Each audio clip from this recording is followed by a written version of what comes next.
The call came on a Wednesday afternoon while I was reviewing the final edits of my manuscript. Maya, honey, we need to discuss Christmas. Mom's voice had that careful tone, the one she used when she was about to deliver bad news disguised as a reasonable request.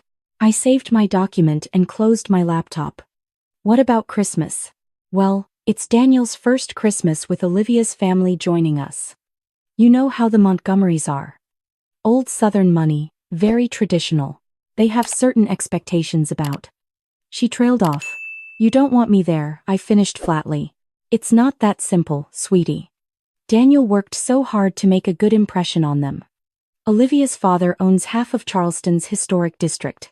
Her mother sits on every charity board that matters. And you know how you are. How I am. I kept my voice neutral. Dad's voice joined in. He'd been listening on speaker. Look, Pumpkin, you're 28 years old, still living in that converted garage apartment, dating that struggling painter guy. You barely make rent with your little writing hobby. The Montgomerys expect a certain level of stability and success. Having you there, talking about your freelance work and your artist boyfriend, it sends the wrong message about our family. Daniel's voice cut in, defensive and pleading. Maya, please don't make this harder. Olivia thinks I come from a family of achievers. Her brother just made partner at his law firm.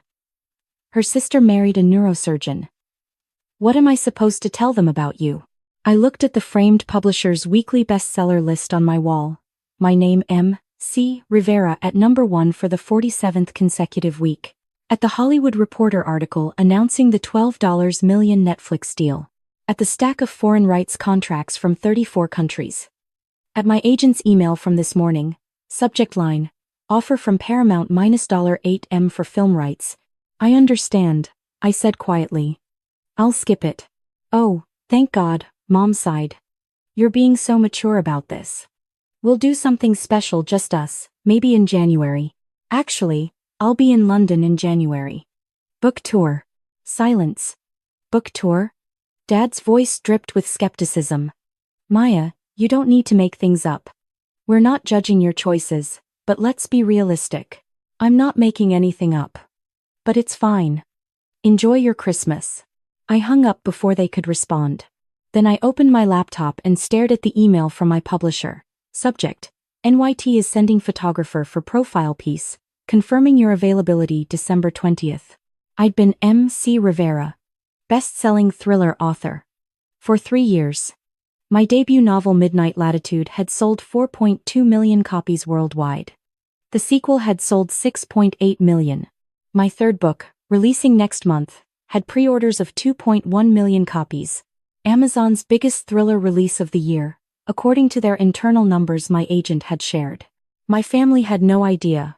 Growing up, I was the weird one. Daniel was 4 years younger, charming and athletic, always knowing exactly what to say.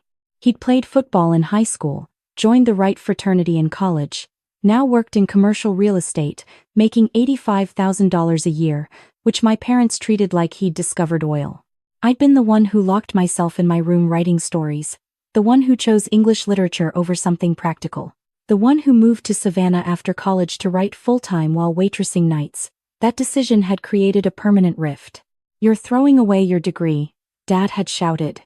You'll be 30 years old, broke, with nothing to show for it. I'm following my passion. Passion doesn't pay rent, Maya. This is embarrassing. What do I tell people when they ask what my daughter does? That she's chasing some fantasy. Mom had cried. Daniel had rolled his eyes and called me selfish for stressing everyone out with my irresponsible choices. I'd left anyway. For 2 years, I wrote during the day and served tables at night. I lived in a 400 square foot garage apartment behind an elderly woman's house. I drove a 15-year-old Honda Civic. I ate ramen and wrote 2,000 words a day. Then I finished Midnight Latitude, a psychological thriller about a woman who discovers her husband is not who he claims to be.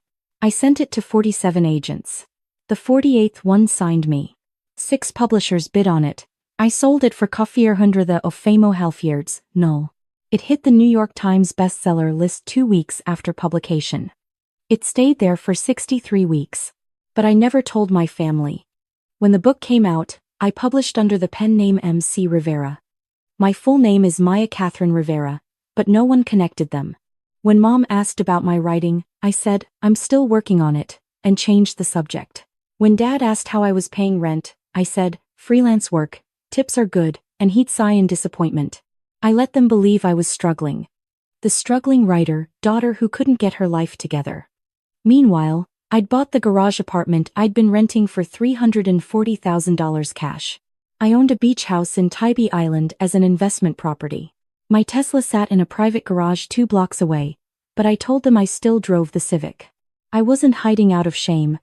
I was conducting an experiment. Every dismissive comment, every assumption, every time they chose Daniel's comfort over basic inclusion of me, I cataloged it. I wanted to see if they loved me for me, or if they only valued success that looked like what they understood.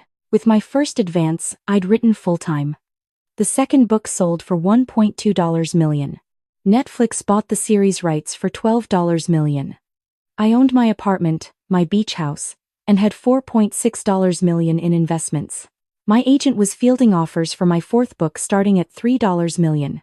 Forbes had estimated my net worth at $18 million in an article about young authors, though they'd underestimated. My team knew who I was. My agent, my editor, my publicist. The publishing industry knew. Readers knew. My face was on dust jackets. I'd done NPR interviews, Good Morning America, The Today Show. Reese Witherspoon had picked my book for her book club. My family had never asked enough questions to find out. The Wednesday after the Christmas phone call, I had lunch with my agent, Rebecca Chen. How's the Montgomery situation playing out? She asked, scrolling through her phone. I nearly choked on my salad. How do you know about that? Maya, your brother's engagement announcement was in the Charleston newspaper. Olivia Montgomery marrying Daniel Rivera. I did the math. Rebecca grinned. Small world. You know the Montgomerys are massive readers, right? Victoria Montgomery chairs the Charleston Literary Festival. She's been trying to book you for 2 years. You're kidding. Dead serious. And get this, she just emailed me yesterday asking if you'd consider being their keynote speaker for their Christmas benefit gala. December 22nd. Raises money for literacy programs. Very high profile. Tickets are $500 a plate. The governor usually attends. The irony was suffocating. The Montgomery family, the people my brother was marrying into, the people who I was apparently too embarrassing to meet, were trying to book me as their star speaker. Does Olivia know I'm the author? I asked carefully. Rebecca checked her notes. Victoria mentioned that her daughter is a huge fan of your books. She specifically requested you. Said her daughter would be thrilled. So yes, I think Olivia knows exactly who M.C. Rivera is. She just doesn't know M.C. Rivera is her future sister-in-law. I sat back in my chair, processing. When did they want an answer? By Friday. They're announcing the lineup next week. The other speakers are incredible, Maya. A Pulitzer Prize winner, a former ambassador, a civil rights icon. This is a really big deal. I made my decision. Tell Victoria Montgomery I'd be honored to speak. And Rebecca? Don't mention the family connection. Let it be a surprise. Are you sure? Rebecca looked concerned. This could get messy. I'm sure. Some surprises are educational. That evening, Daniel posted engagement photos on Instagram. The caption gushed about Olivia's family, their refinement, their tradition, their literary salons and cultural influence. I screenshot it for my records. December 22nd arrived cold and clear. The Montgomery Christmas Literacy Gala was being held at their estate in the historic district of Charleston. An antebellum mansion with columns and gardens and a ballroom that had hosted presidents. I flew in that morning. A car service picked me up, Lincoln Town Car, driver in a suit. My publicist had sent ahead my requirements. Quiet dressing room, sparkling water, specific lighting for the book signing after my speech. I wore a navy Oscar de la Renta dress, Manolo Blahnik heels, my hair professionally styled. My makeup artist had come to my hotel room at noon.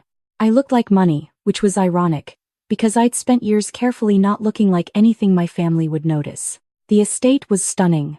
White lights in every tree. Valets parking Mercedes and BMWs.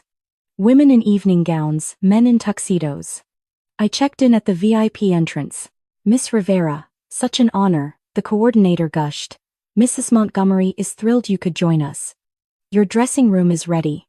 You'll speak at 8:15 p.m. After dinner, before the auction, then you'll do the signing. We have 200 books ready. Perfect. Are the other speakers here? Most are circulating at the cocktail reception. You're welcome to join, or you can wait in your dressing room. I'll wait. But I'd like to observe the reception from the balcony. If that's possible, of course. Right this way. She led me to a second-floor balcony overlooking the main reception hall. I stood in the shadows, watching, and there they were. My entire family.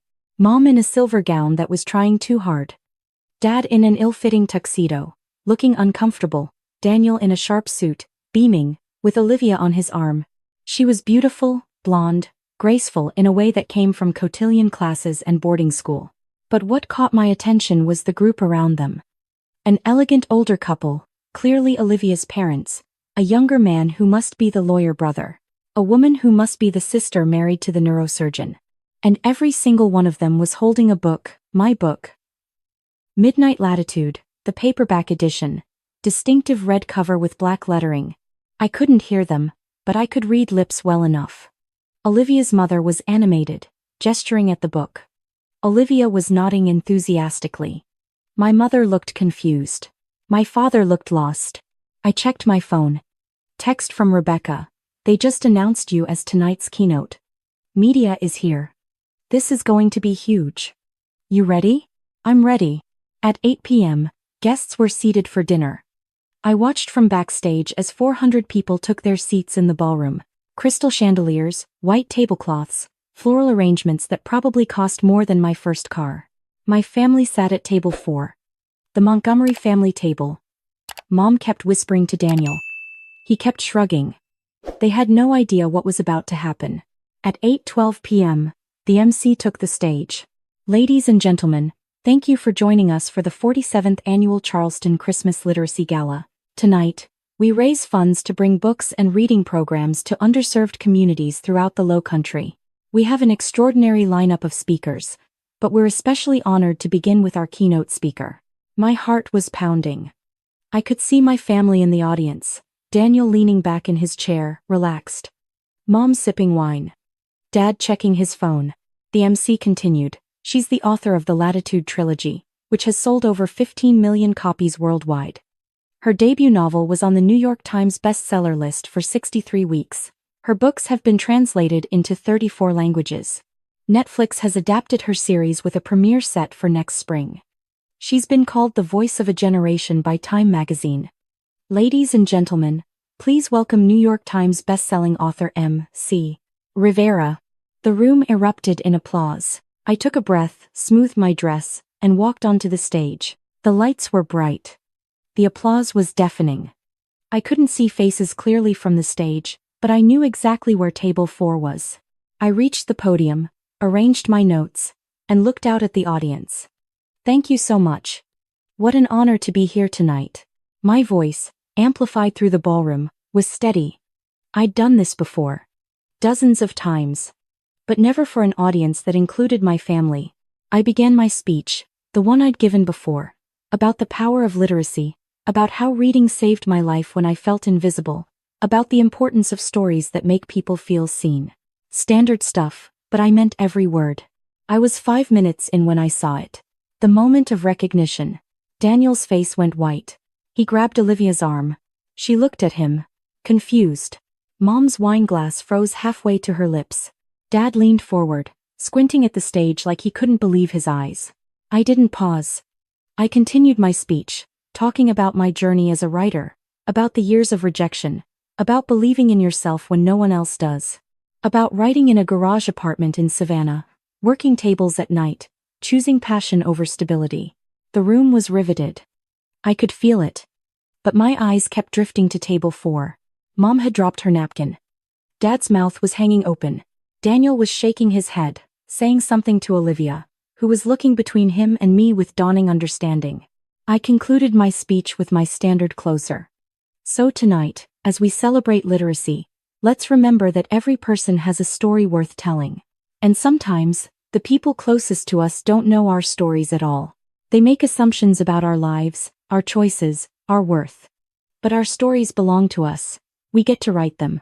Thank you. Standing ovation. The entire room rose to their feet. Cameras flashed. The applause went on for minutes. I bowed slightly, waved, and walked off stage. My publicist grabbed my arm backstage. That was perfect, Maya. The signing line is going to be insane. Are you ready? Give me 5 minutes. I went to my dressing room, drank water, checked my face in the mirror. My phone exploded with texts. Daniel, what the hell? Mom, Maya, we need to talk. Now. Dad, is this real? Are you MC Rivera? I ignored them all. Instead, I walked to the signing area.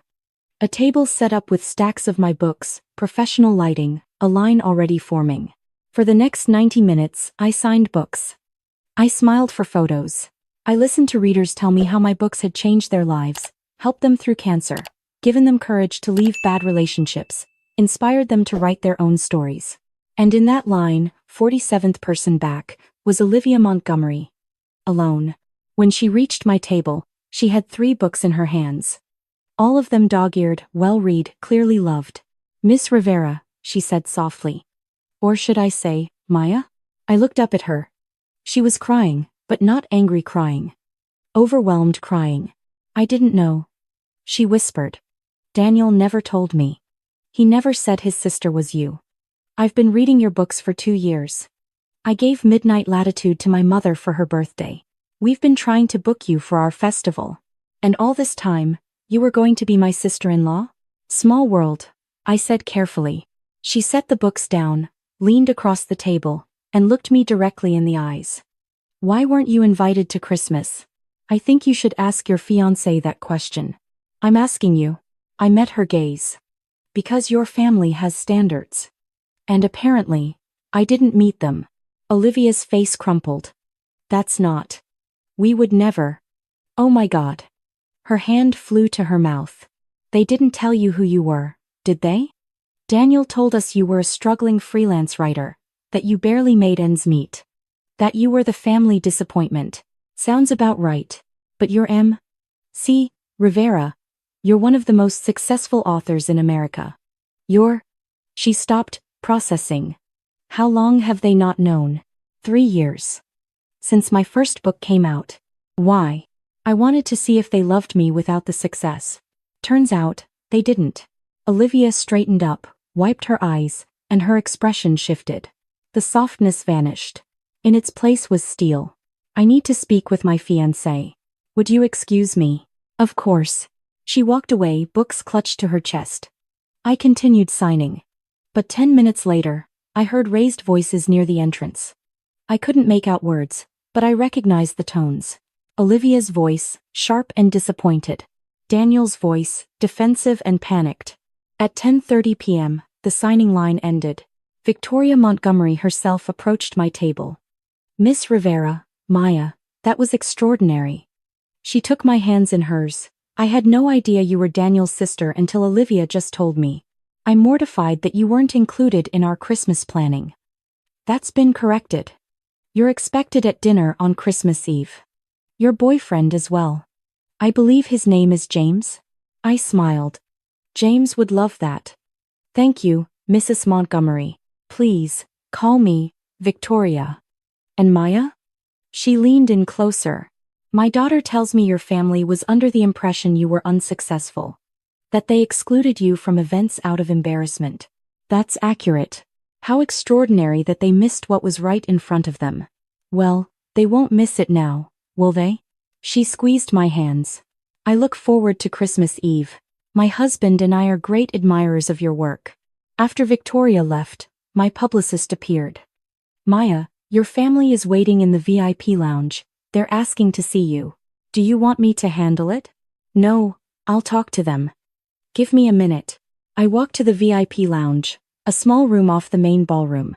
They were all there. Mom, Dad, Daniel, and Olivia, who stood slightly apart from the others. Mom started crying the moment she saw me. Maya, honey, why didn't you tell us? I closed the door behind me. You never asked. That's not fair, Dad said. You let us think you were barely scraping by. I told you I was writing. You assumed I was failing. I corrected nothing. Daniel stepped forward, face flushed. You made me look like an idiot. I told Olivia's family you were unemployed. Do you know how that makes me look? I met his eyes steadily. How does it make you look, Daniel? Like you don't know your own sister. Like you made assumptions without asking questions?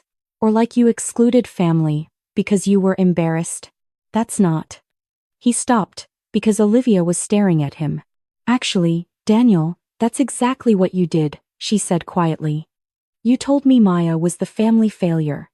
You said bringing her to Christmas would reflect poorly on our family. You made me uninvite your sister because you were ashamed of her. I thought. Daniel started. You thought wrong, Olivia interrupted. Maya Rivera is one of the most accomplished women in American literature right now. And you didn't even know it. What does that say about you? Silence filled the room. Mom found her voice. Maya, we're sorry. We didn't know. You weren't sorry when you thought I was struggling. You were embarrassed. You chose Daniel's image over my inclusion. The only thing that changed is your perception of my value, not your values themselves. That's harsh, Dad said. Is it? I looked at each of them. For 3 years, you've treated me like a charity case. Every conversation, every family event, you've made it clear I was the disappointment. Did any of you ever think to ask about my life? My work? Or were you too busy assuming I'd failed? We were trying to protect Daniel, Mom whispered. From what? From having a sister? I picked up my purse. Here's what's going to happen. I'm going to Christmas Eve dinner at the Montgomerys because Victoria invited me directly and genuinely. You're all welcome to be there. After that, we'll see if you want a relationship with me as I actually am, or if you only want a relationship with the version of me that makes you look good. Maya, please, Daniel said. Olivia's family loves your books. Her mother has been trying to meet you. This could be really good for us. For us? I stared at him. Daniel, I got this invitation because of my work, not because of your engagement. Your fiancé's family wants to meet me because I wrote books they love. Not because I'm your sister. For once, this has nothing to do with you. I walked out before anyone could respond. My phone was buzzing nonstop. Rebecca, oh my God, the video of your speech is going viral. You're trending on Twitter. Number MC Rivera, number literacy gala. Publicist. CNN wants an interview tomorrow morning. Also, GMA wants you for Monday's show. James, my boyfriend, saw the video. You were magnificent. Want to talk? I called James. He answered on the first ring. So that happened, I said. I watched the live stream. He paused. How are you feeling? Honestly? Relieved. 3 years of hiding is exhausting. Your family saw. Oh, they saw. I filled him in on the backstage confrontation. James was quiet for a moment. And now? Now we see if they can love me without it being transactional. Christmas Eve arrived. James and I drove to the Montgomery estate together. He wore a suit, I wore a crimson dress. We looked like money, which still felt surreal, even though I'd been making it for years. The Montgomerys met us at the door. Victoria embraced me like family. Maya, James, welcome. We're so glad you're here. The house was even more beautiful at night. White lights everywhere, a massive tree in the entrance hall, classical music playing softly. Family photos lined every surface. In the living room, a crowd had gathered. Olivia's extended family, cousins and aunts and uncles. And there, awkward and out of place, my parents and Daniel. When Victoria saw them, she smiled warmly. Daniel, Mr. and Mrs. Rivera, I'm so glad you could make it. She gestured to me. I believe you've all met Maya, our keynote speaker from the gala. Yes, Mom said quietly. We've met. Wonderful. Victoria beamed, oblivious to the tension. You must be so proud. Having a daughter who's accomplished so much. I told my book club about Maya's speech, and they're already requesting she visit in February. We're very proud, Dad said automatically, though his voice lacked conviction. Dinner was extraordinary. 20 people around a table, multiple courses, wine flowing.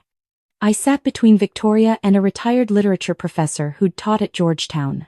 We discussed narrative structure, character development, the evolution of the thriller genre. Daniel sat at the opposite end, next to Olivia. She was polite but cool toward him. I noticed she didn't touch his arm once during dinner. That was unusual, based on her social media. After dessert, Victoria's husband Michael stood and raised his glass. I want to thank everyone for being here tonight. Christmas is about family, about celebrating the people we love and admire. He looked directly at me. This year, we're especially grateful to welcome Maya and James into our family. Maya, your work has brought joy to millions of readers, including everyone at this table. More than that, you represent something we value deeply, the courage to pursue your passion despite obstacles, despite people who don't believe in you. He paused, his eyes shifting to my parents. As a father, I can't imagine not celebrating my daughter's success, not knowing her accomplishments, not asking about her life. But perhaps that's a lesson in itself, to always ask questions, to never assume, to see people as they are, not as we expect them to be. Everyone raised their glasses. My parents looked stricken. Daniel's face was red. Olivia stood up suddenly. Her voice was clear and firm. I'd like to add something. She looked at Daniel. When Daniel and I got engaged, I was excited to join his family. But I've learned something troubling in recent weeks. Maya was excluded from family events because Daniel told us she was unsuccessful, that she'd embarrass us. The table went silent. Olivia continued, her voice steady but disappointed. I don't know what family means to the Riveras. But in my family, we celebrate each other regardless of external success. We ask questions about each other's lives. We show up. She looked at me. Maya, I apologize on behalf of my fiancé for how you were treated. It was wrong, and it doesn't reflect my values or my family's values. She sat down. Daniel looked like he wanted to disappear. Victoria spoke into the silence. Well said, darling. Family is about showing up. Always.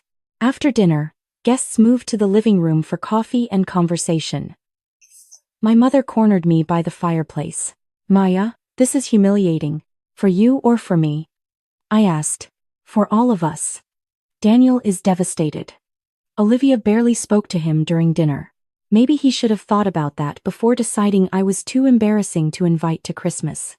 We didn't know who you were. I'm the same person I've always been, Mom. The only thing that changed is now you know, I'm successful.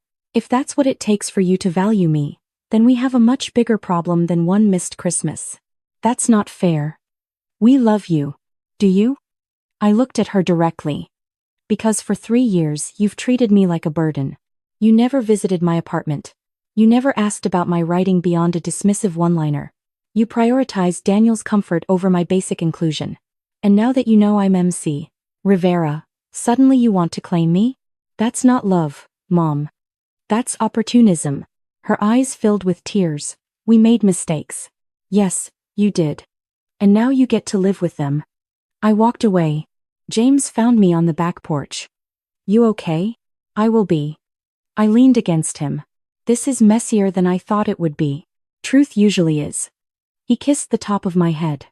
For what it's worth, you handled that with more grace than most people would. The party wound down around 11 p. As we were leaving, Olivia caught my arm. Maya, can we talk? Just for a minute. We stepped into a side room. She closed the door. I need to tell you something, she said. I'm reconsidering the engagement. I blinked. Because of this? Partly. She wrapped her arms around herself. I've been watching Daniel these past weeks. The way he talks about you, about his family. The dismissiveness. The assumptions. And I realized, if he could do that to his own sister, what might he do to me if I ever struggled? If I ever disappointed him? That's a valid question. My parents have been married 42 years. They're still in love. You know why? Because they show up for each other. Always. Even when it's hard. She looked at me. Daniel didn't show up for you.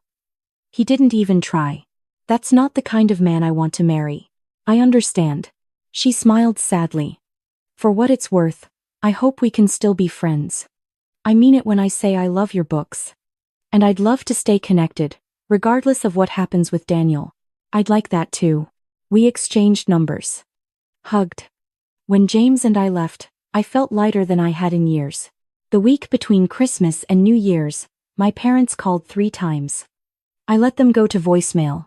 Daniel sent a long text apologizing, explaining, justifying. I read it once and didn't respond. But on New Year's Eve, Mom sent a different kind of message. Not asking for forgiveness. Not making excuses. Just, your father and I would like to drive to Savannah next week. We'd like to see your apartment, your workspace, your life. No expectations. No agenda. Just learning who you actually are. Would that be okay? I stared at the message for a long time. James read it over my shoulder. What do you think? He asked. I think actions matter more than words. So what are you going to say? I typed back, January 8th, 2 p.m. My address is 417 East Gaston Street. Don't be late. It wasn't forgiveness. Not yet. But it was a door, cracked open slightly. Whether they walked through it with genuine curiosity and humility, or whether they tried to force their way in with excuses and demands, would determine everything. I sent the message. Then I opened my laptop and started writing. Because regardless of what happened with my family, I had a 4th book to finish. A story about a woman who discovers that the people closest to her don't know her at all. A story about hidden identities and conditional love and what it means to be truly seen. Some stories, I was learning, write themselves. You just have to be brave enough to tell them.